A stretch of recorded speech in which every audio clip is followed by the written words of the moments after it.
Manchester City conquistou a Liga dos Campeões e pela primeira vez está no topo do futebol europeu. E foi uma campanha incrível, com goleadas, lances históricos e muito mais. Então nesse vídeo a gente vai ver a trajetória completa do City na Champions League 2022-23, desde a primeira partida até levantar a taça. Mas antes da gente começar a falar da campanha, temos que ver como o City terminou a temporada anterior a essa. E na temporada 2021-22, os Citizens tinham feito sua maior contratação da história, trazendo o Jack Grealish do Aston Villa por 117 milhões de euros. Aí, assim como já tinham feito antes, destruíram na Premier League e foram campeões. Mas nas outras competições não se deram tão bem. Os caras caíram pro West Ham na Copa da Liga e pro Liverpool na Copa da Inglaterra. Aí na Champions eles encararam o Real Madrid na semifinal e tinham tudo pra chegar na decisão. Mas contra um Real que não desistia nunca, tomaram aquela virada impressionante e foram eliminados por 6-5 no agregado. O sonho de conquistar a Champions era mais uma vez frustrado e o City era eliminado outra vez na Liga dos Campeões. Mas eles não iam desistir e para a temporada 2022-23 tinham como maior objetivo alcançar a decisão desse torneio, que é o sonho de todo jogador. E seu elenco já era forte, não economizaram e mesmo que já tenham comprado o Grealish por valor recorde, para a temporada 22-23 se reforçaram mais ainda, gastando mais que no ano anterior. No dia 4 de julho chegou no City o Calvin Phillips do Leeds por 49 milhões de euros, depois o Julian Álvares, que já tinha sido comprado, mas agora entrava no elenco de fato. Dia 16 de agosto o Sérgio Gomes do Anderlecht por 13 milhões de euros e dia 1º de setembro chegou o Akanji do Dortmund por 17 milhões e meio. Mas todas essas compras foram completamente ofuscadas pela maior contratação de todas, Erling Haaland por 60 milhões de euros. Cara, sua transferência do Dortmund deixou o mundo do futebol maluco. Agora o norueguês ia testar sua habilidade na Premier League e um atacante como ele era justamente o que o City precisava. Pra tu ter noção, o artilheiro do clube na temporada passada tinha sido Mahrez com 24 gols. Pois é, aí também tiveram saídas importantes. No mês de 2022, caras de peso deixaram o Manchester, como Zinchenko e Gabriel Jesus pro Arsenal, o Sterling pro Chelsea, Cancelo pro Bayern e etc. Mas o City continuava com um elenco gigante e aquelas novas contratações se juntaram a Ederson, Walker, Gundogan, De Bruyne, Phil Foden e muito mais. Então começou a temporada e no dia 25 de agosto de 2022 saiu o sorteio para definir os grupos da Liga dos Campeões. O City ia conhecer os seus primeiros adversários. Aí quem caiu com o time do Pep Guardiola foi Copenhagen, campeão dinamarquês, Sevilha, quarto lugar da La Liga, mas também o maior campeão da Europa League, e o Borussia Dortmund. Sim, ia enfrentar justamente o ex-time do Haaland. E toda a força do City seria testada logo na primeira partida, porque iam pegar o Sevilha fora de casa. Encarar o Sevilha no estádio Ramon Sánchez Pizjuán não é pouca coisa. Mas quando começou o jogo, o City foi pra cima como se estivesse jogando em casa, e logo aos 19 minutos e meio De Bruyne cruza pra área e Haaland voa pra desviar pra dentro. O primeiro gol da campanha era marcado pela estrela, 1-0. Aí no primeiro tempo não teve outro, mas no segundo o City passou o carro, foi metendo mais pressão e mesmo com goleirão o Sevilha não conseguiu segurar. Phil Foden fez o segundo, Haaland marcou o outro pegando a sobra e nos acréscimos Rúben Dias marca o quarto. 4-0 no primeiro jogo e o City assustava a todo mundo, mostrando que era assim o favorito. Aí tá, se a primeira partida foi tranquila, no jogo seguinte iam encarar o mais forte do grupo, o Borussia Dortmund. O jogo ia acontecer em Manchester e mesmo jogando em casa, o City não conseguiu ter aquela mesma dominância. Pra tu ver, não conseguiram dar nenhum chute certo no gol no primeiro tempo. E ainda piorou, porque na segunda etapa o Marco Reus deu um chute e Bellingham desviou pra dentro. 1-0 pros alemães. Tava complicada a situação. Mas a partir daí o City começou a crescer e aos 34 do segundo tempo, Stones do nada dá um chutaço de fora da área fazendo um golaço. 1-1. E se esse foi um golaço, alguns minutos depois Mahrez cruza de 3 dedos e Haaland coloca o pé lá em cima pra jogar ela pra dentro. Um baita gol pra garantir a vitória do City. Mano, o norueguês já mostrava a diferença que fazia nesse time. Aí beleza, agora estavam com 6 pontos e depois de uma partida difícil contra o Dortmund, eles voltaram pro seu estádio encarar dessa vez o Copenhagen, da Dinamarca. Mano, esse Copenhagen era de longe o time com o menor investimento do grupo. O valor de mercado, de acordo com o Transfermarkt, era de 68 milhões de euros. Isso é menos da metade do Flamengo e Palmeiras. Então contra o City no Etihad, os dinamarqueses sofreram. E muito. Nos 90 minutos não teve um momento que meteram pressão e não deram sequer um chute certo no gol. Enquanto isso, o City teve 75% da posse, 30 finalizações e 16 no gol. Sim. Então foi um baile que terminou num placar de 5-0. 2 gols do Haaland, um contra, um do Mahrez e outro do Julian Álvares. Um verdadeiro passeio. Aí depois dessa goleada, o jogo seguinte seguinte era também contra o mesmo Copenhagen, só que dessa vez no estádio de Parken, na Dinamarca. E se na Inglaterra o City humilhou, jogando em casa o Copenhagen cresceu e batalhou demais. Aí logo na primeira etapa o City fez um gol, mas o árbitro de vídeo anulou e o Mahrez perdeu um pênalti. Então se o Copenhagen não tomou gol até ali, não ia levar mais e o jogo não saiu do 0 a 0. E ainda o Sérgio Gomes foi expulso.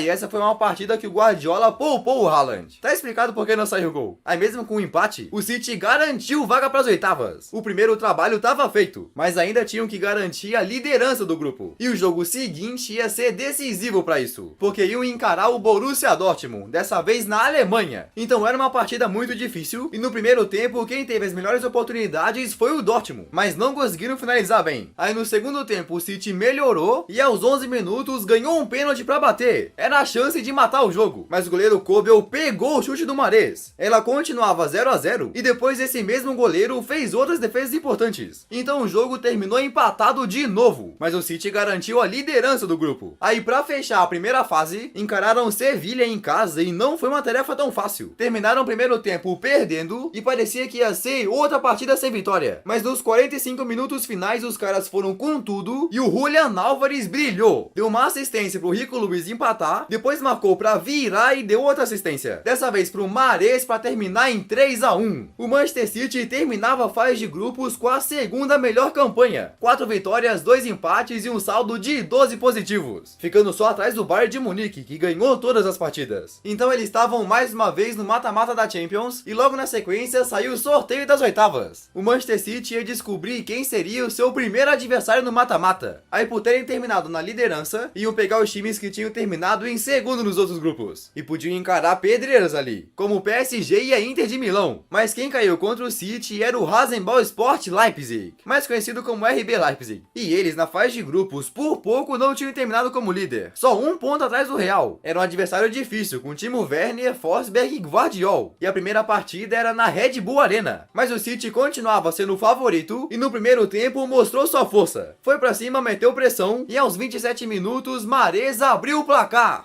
Parecia que ia ser uma vitória tranquila, mas logo Leipzig começou a encontrar o caminho do gol e aos 24 do segundo tempo no cruzamento o Ederson falha e Gvardiol sobe pra cabecear. Depois disso ninguém mais fez e ela terminou no empate, 1 a 1. Agora na volta tudo podia acontecer. E cara, o City não caía nas oitavas da Champions desde 2017, quando tomou apavoro daquele Mônaco. Então cair nas oitavas não era um costume e quando voltaram pra Manchester queriam decidir a partida o mais rápido possível. Aí depois de 20 minutos de pressão no Etihad, o VAR chama o juiz e ele assinala pênalti pro time da casa. E os últimos 2 pênaltis do City nessa Champions tinham sido desperdiçados. Mas agora quem ia pra bola era o Haaland e o norueguês não deu chance. 1 a 0. Aí literalmente 1 minuto e meio depois, o De Bruyne dá um chute que pega no travessão e o Haaland cabeceia pra dentro. Um gol depois do outro. E como se não bastasse, antes de acabar o primeiro tempo ainda, o Haaland meteu o outro. O City terminava o primeiro tempo em 3 a 0 e o norueguês fazia um hat-trick. E se a primeira etapa foi forte, a segunda foi mais ainda. Mano, o City simplesmente acabou com o Leipzig e fez eles nunca mais quererem voltar pra Inglaterra. Porque logo aos 48,5 o Gundogan fez o quarto, o Haaland na sobra o quinto, depois o norueguês de novo faz o sexto e nos acréscimos De Bruyne marca o sétimo. 7 a 0. Cara, o City destruiu o Leipzig por 8 a 1 no agregado e o Haaland fez uma manita. 5 gols no único jogo. Isso é um feito tão grande que só outros 2 jogadores tinham feito isso na Champions. O Messi em 2012 e o Luiz Adriano em 2014. Que loucura, né? Então o City tava nas quartas e para definir o adversário foi feito um novo sorteio. Aí quando sortearam os confrontos, o City tomou um susto. Porque de todos os times que podiam pegar, como Benfica, Milan e lá vai, caíram contra o maior campeão da Alemanha e ex-campeão da Champions, o Bayern de Munique. Pela primeira vez, o Guardiola ia encarar o time que ele tinha treinado antes de chegar no City numa partida oficial. E o Bayern era o time com a melhor campanha da primeira fase e tinham eliminado o Paris nas oitavas. Então eram dos favoritos. Mas internamente o Bayern balançou, porque só 18 dias antes de entrar em campo contra o Manchester, o seu técnico Nagelsmann foi demitido, substituído pelo Thomas Tuchel. Imagina, uma mudança de treinador mexe no time, né? Mesmo assim, continuavam com grandes jogadores e tinham chances reais de passar. Com Gnabry, Sané, Coman, Kimmich e lá vai. Aí o primeiro jogo ia acontecer no Etihad Stadium e a volta ficava pra Alemanha. Então na Inglaterra o City não podia vacilar e tinha que decidir ali mesmo. Aí quando todo mundo esperava esperava pra ver quem dos dois times ia marcar o primeiro gol. Aos 27 minutos, o Rodri dá um corte no Musiala e do nada, de fora da área, dá um chute que vai no ângulo. O City abriu o placar com um golaço indefensável. A bola fez uma curva e encobriu o goleiro de uma forma perfeita. 1-0. Depois, no segundo tempo, o Bayern tentou responder e fez o Ederson trabalhar, mas com uma zaga desorganizada não conseguiu segurar os ingleses e só levou mais ainda. Aos 25 do segundo tempo, com um cruzamento de Haaland, Bernardo Silva faz de cabeça e depois o próprio Haaland consegue fazer o seu. 3-0. Podia até perder na Allianz Arena por 2-0 que passava. Então na semana seguinte foram para a Alemanha com folga e o Bayern, precisando vencer, atacou bem demais, mas não conseguiram passar pelo Ederson e ainda por cima no primeiro tempo o zagueiro do Bayern comete um pênalti. Que situação ruim para os alemães, mas de uma forma surpreendente o Haaland perdeu a cobrança. Tinha esperança para eles, mas quando atacavam sempre paravam na defesa e aos 11 do segundo tempo o Haaland fica no mano a mano com o Upamecano, o zagueiro escorrega e o camisa 9 mata para dentro. O agregado agora estava em 4-0 e mesmo com gol de pênalti do Kimmich no final, a eliminação do Bayern estava decretada e o City chegou nas semis. Derrubaram o gigante, quase que uma final antecipada. Então agora estavam entre os 4 melhores e seu desafio contra o Bayern era grande, valendo vaga para decisão e encarar simplesmente o maior campeão da história do futebol, o Real Madrid. O Real era o atual campeão europeu, atual campeão mundial e era justamente eles que eliminaram o City na temporada anterior. Como vocês estão ligados, um ano antes o time do Guardiola encarou o Madrid nas semis e jogou muito bem, mas enquanto se esforçavam muito para marcar, o Real fazia marcar gols parecer fácil e com 2 gols nos últimos minutos da segunda partida, levaram para prorrogação e mataram o jogo. 6-5 no agregado. Então agora o City ia encarar esse mesmo time e queria dar revanche. Aí diferente do que tinha sido no ano anterior, a partida de ida ia acontecer em Madrid e a volta em Manchester. Os ingleses não podiam vacilar no Bernabéu. Contra o Real não se pode brincar. Então foram com toda a sua força. Tanto que no primeiro tempo só eles ficaram com a bola praticamente, mas não estavam sendo eficientes. Até que aos 35 minutos o Camavinga leva a bola lá de trás e toca para Vinícius Júnior, que de fora da área dá um chutaço e abre o placar. Mano, que golaço do Vini. Agora o Real tava na frente. Aí no primeiro tempo ninguém mais marcou e os torcedores do City começaram a sentir um medo de repetir o passado. Até que aos 22 do segundo tempo, o De Bruyne recebe na frente da área e dá uma bomba que voa como um míssil e empata. Uma bola que nem o Courtois conseguiu segurar. 1-1. Só que o Real tava jogando em casa e não queria deixar assim. Finalizou várias vezes e levou perigo. Mas o Ederson tava inspirado e ninguém mais marcou. A partida ia pra Manchester completamente empatada e tava tudo aberto. Era como se fosse um jogo único. Quem ganhasse ali tava na decisão. E o empate contra o Real parecia mais como uma derrota, porque a qualquer momento o time do Ancelotti podia fazer gol. Então o City foi pra Etihad muito atento e focado. Aí quando começou o jogo foi uma pressão tão grande que nem parecia ser contra o Madrid. Os ingleses atacaram demais e o Courtois teve que fazer milagre atrás de outro. Mas uma hora não tem como, a bola entra. E foi com um chutaço a queima-roupa do Bernardo Silva aos 22 minutos. Mano, o City comemorou como se fosse um peso de 1 tonelada saindo das costas. Aí depois disso o Real até reagiu com a bola no travessão de cross. Mas na sequência, com a bola sobrada, Bernardo Silva cabeceia para fazer o segundo. A situação pro Madrid tava muito ruim. Então começaram o segundo tempo tentando fazer o seu, com mais posse de bola. Só que a defesa de Walker, Rúben Dias e Akanji não deixava passar nada e nos minutos finais o City fechou o caixão. Aos 30 do segundo tempo, Akanji meteu a cabeça nela com o Militão desviando para dentro e nos acréscimos com uma bola enfiada de Phil Foden, Julian Álvares amplia. 4-0 na volta, 5-1 no agregado e o Manchester City dá uma revanche gigantesca no Real para se classificar para a final. Mano, os caras eliminaram os maiores times do mundo metendo goleada. 4-1 no Bayern e 5-1 no Real. Agora pela segunda vez o City estava na decisão da Liga dos Campeões e pela terceira vez na história de uma final europeia. No passado eles foram campeões da Taça dos Vencedores de Taças de 1970 e depois vice na Champions 2021. Agora o sonho de conquistar a Liga dos Campeões estava mais vivo do que nunca. Aí se essa era a sua segunda final de Champions, no Estádio Olímpico de Ataturk ia encarar um time que estava na sua sexta decisão, a Inter de Milão. No começo da temporada ninguém esperava que a Inter chegasse na final, mas como guerreiros passaram pelos adversários sem perder nenhum jogo no mata-mata. Então mesmo que o elenco da Inter em si não tivesse experiência em finais de Champions, iam dar muito trabalho. Aí no dia 10 de junho os dois times foram pra Turquia fazer esse jogo e a taça, além de valer o título da Liga dos Campeões, pro City também significava conquistar a tríplice coroa. Já tinham ganhado o campeonato inglês e a Copa da Inglaterra, faltava só a Champions. E dos 11 titulares do City na decisão, 6 também foram titulares na final perdida 2 anos antes. Então sabiam que era ser derrotado anos e não queriam deixar isso acontecer de novo. Aí quando começou o jogo na frente de 70 mil torcedores, o time de Manchester não foi pra cima como se não houvesse amanhã. Foi com mais cautela e a primeira finalização certa no gol só saiu aos 26 minutos, defendido pelo Onaná. Aí aos 29 minutos veio um susto, porque o De Bruyne se lesionou e precisou ser substituído. E o pior é que há 2 anos, quando perderam a final, tinha acontecido a mesma coisa. Parecia que tudo tava se repetindo. E a zaga da Inter tava indo muito bem e não deixando o City mostrar sua força no ataque. Até que aos 23 do segundo tempo, o zagueiro Akanji dá uma bola enfiada muito boa para Bernardo Silva, que chuta, pega no zagueiro e sobra para Rodri sozinho na área. Aí de primeiro o meia deu um chutaço e ela explodiu no fundo da rede. O Rodri fez o gol mais importante da história do clube. 1-0. Agora era só segurar que tava ganho. Mas a Inter não desistiu. Nos minutos finais deram muito perigo. Tanto que aos 43 do segundo tempo, o Lukaku cabeceou sozinho dentro da pequena área, mas ela pegou no pé do Ederson. Um pouquinho pra direita e era gol. Aí no último lance do jogo, o Ederson trabalhou de novo defendendo o outro cabeceio. Então a Inter não conseguiu marcar e o City era campeão da Champions League pela primeira vez na história. O Gundogan levantava a maior taça do futebol europeu e o City era oficialmente o melhor time do continente, conquistando a tão sonhada tríplice coroa. Aí quem ganhou o prêmio de homem do jogo e melhor jogador do torneio foi o autor do gol, Rodri, e o artilheiro, o Haaland, com 12 bolas na rede. O Guardiola finalmente voltava a conquistar a Champions depois de 12 anos e o City se juntava a Liverpool, Manchester United, Nottingham Forest, Chelsea e Aston Villa como inglês campeão europeu. Demais! E aí, tu acha que o City pode repetir esse feito e conquistar a Champions de novo? Comenta aí embaixo. E eu te convido a assistir meus outros vídeos. Sei que tu vai gostar muito. Então, beleza? Valeu e tchau!